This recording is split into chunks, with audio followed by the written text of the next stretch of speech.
If someone had told me that a single sheet of paper could turn an entire neighborhood upside down, I would have laughed. But that is exactly what happened the day my HOA tried to pressure me into paying for a land survey they claimed would clear up a few discrepancies. Their words were calm, but their attitude felt like they were preparing for a fight. Honestly, I would have ignored the whole thing until the survey they demanded revealed a secret so unbelievable it nearly split the community in two.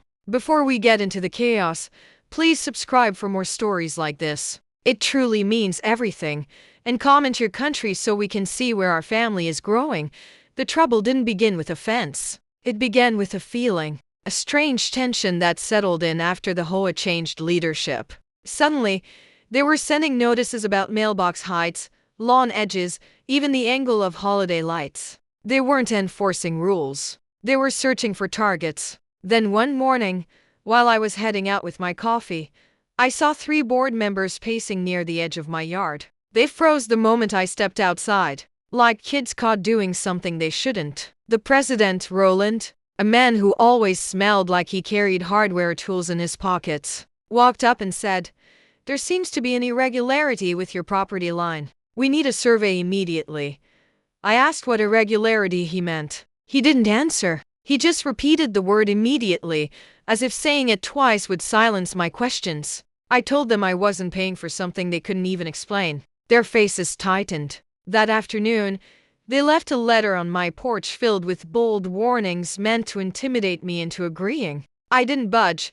After a week of tense standoffs, they finally agreed to pay for the survey themselves, which told me they weren't confident in whatever they were accusing me of. On survey day, the surveyor showed up with equipment that looked straight out of a sci-fi film. Scopes, laser meters, GPS packs. He started marking points near my fence, then across my yard, then across my neighbor's. I assumed it was routine until his pace slowed. His brows tightened. He stepped back, measured again, stepped forward, measured again. That was when I knew something was off. He motioned me over and pointed at a line of stakes leading toward my neighbor's house. "Your HOA didn't mention this," he said quietly. "But there is a major overlap," I asked.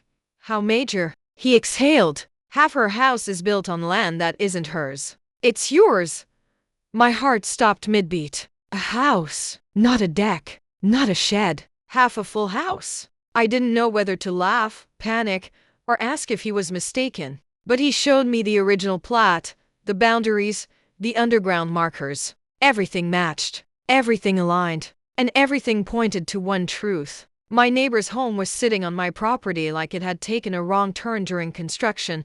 The HOA tried to control the story, but word spread quickly. By sunset, the street was buzzing. People peeked through windows, whispered on driveways, and walked dogs they didn't even own just to hear what was going on. Then the HOA called an emergency meeting. I went to see how deep this mess went. The room was full, every seat taken, every board member sweating like the air conditioning had failed. Roland cleared his throat and said, "We ask that everyone remain calm. There has been a discovery." People leaned forward like they were waiting for a confession. He continued, "It appears there is a boundary issue that may affect the Turner residence. The Turner residence belonged to my neighbor Elise, the one whose house sat partly on my land."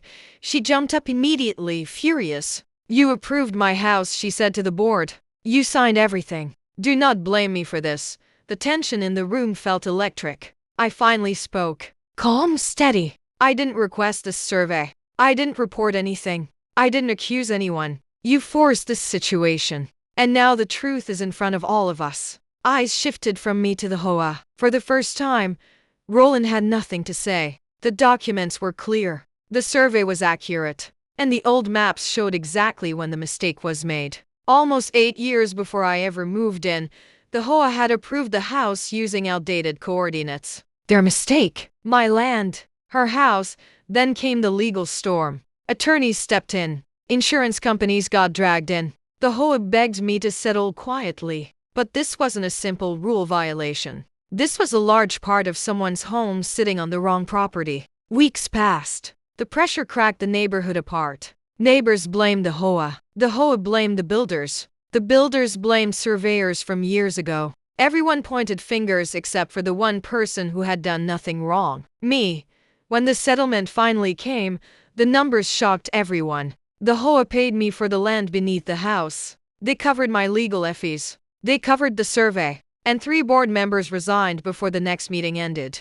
As for Elise, she tried to stay, but the stress overwhelmed her. Her dream home became a reminder of a mistake she never caused. She moved a few months later. The day her moving truck pulled away, she walked over to me. Quiet, tired, but sincere. She said, "I know this wasn't your doing.